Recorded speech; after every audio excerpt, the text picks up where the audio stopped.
When did you know that you were ready to do your own thing, to become an entrepreneur? Do you remember that moment? I do, but it was actually twice. And unfortunately, and I'm not trying to throw my mom under the bus or anything else under the bus. I grew up in a time when there was no internet, Mhm. there was no influencers.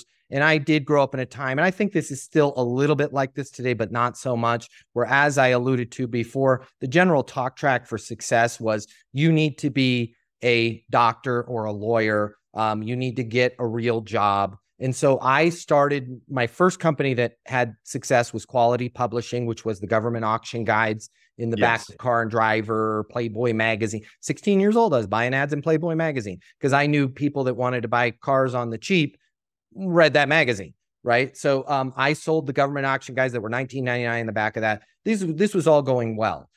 In that paid for me to get into college. In college, I had Pendulum Sportswear and Design, which Bill Kitchen, who owned Yep. the Sky Coaster and all the amusement parks, gave me his customer list. I would sell Mm. T-shirts to Six Flags, Disney, Freud, which was Viking Land in Norway. I had good businesses going, but in the back of my head, I always thought, and this was a mistake, fine. Yes. I always thought you got to get a real job.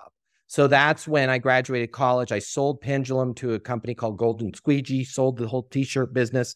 That's when I worked at ADP.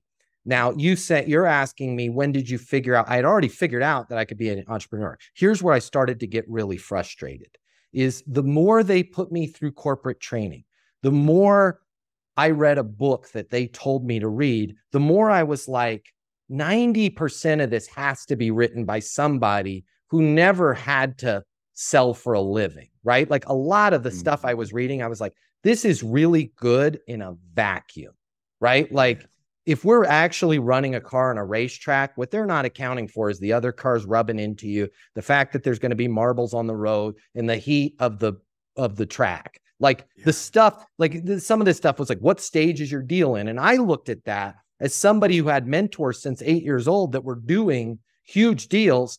They never once, maybe I missed it, but never once in those conversations was a gentleman like a Bill Kitchen telling me, hey, this is a stage 3. This is in the Yes. analogous stage. It was a flow. Bill was in a flow state. Bill was Right. figuring out what was important to that client. Why was that important to them? Bill was articulating how his invention could help that amusement park get them to that additional 13 million in top line revenue. He never once said, man, I'm going to make a follow-up call. He never even once said the words follow-up. He would say things like, does it make sense to get the agreement started so we can get the new Sky Coaster built there at MGM Grand? He never said, I'm following up to see if you want to spend $3 million on a ride at MGM. Right. So all of the stuff that I was learning, no disrespect to ADP, I love them. They're great. I set records there. I'm sure a lot of them still stand today. Yeah. And they paid a lot of money and they put me through some great training.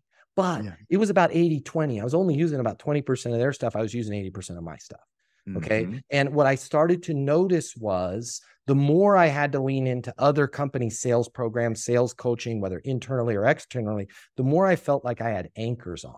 And the more what I was missing from those coaches and those programs was it was all what, and there was very little how. And more importantly, Bart, there was zero why. Nobody was why. Why do you say this? Why do you do this? Why do you act calmly when they say this? There was none of that. So I went through a long career. We won't get into it. Worked for a lot of companies, including the American Customer Satisfaction Index was at the highest level there. And then finally, I was like, enough is enough. I need to just take all of this information that I have and I synthesize that down into what's eastonuniversity.com now. And now, fortunately, I get to spend my time on private coaching sessions. Every Tuesday and Thursday, I go live with all of my students there. We're always adding stuff to the portal.